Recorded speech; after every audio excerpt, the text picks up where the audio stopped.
ఒత్తిడిని తగ్గించేటువంటి విద్య నేర్చుకోండి అనేటువంటిది ఈ గద్య భాగము 8వ తరగతి పూణే మహారాష్ట్ర గవర్నమెంట్ సరళ భారతిలోనిది.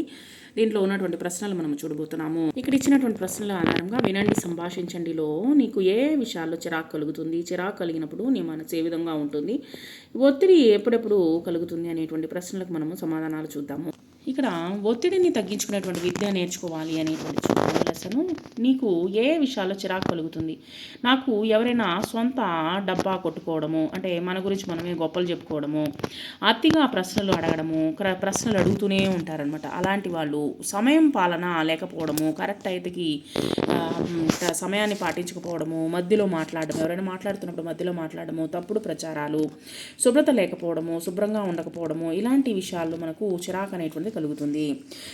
చిరాకు కలిగినప్పుడు నీ మనస్సు ఏ విధంగా ఉంటుంది? చిరాకు కలిగినప్పుడు నా మనస్సు సాధారణంగా అశాంతికి లోనవుతుంది.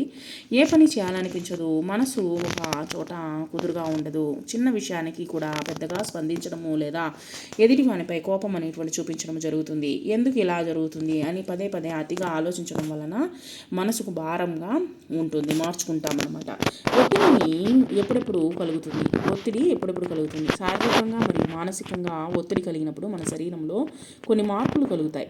మనకు ఒత్తిడి అనిపిస్తుంది మరియు ఇంకా అనేక విధాలుగా ఒత్తిడి కలుగుతుంది. అతిగా ఆలోచించడము, పని భారము, నిద్ర లేకపోవడము, ఆర్థిక ఇబ్బందులు, సంబంధ బాంధవ్యాలు వలన మనకు ఒత్తిడి అనేటువంటిది అనేకంగా కలుగుతుందన్నమాట.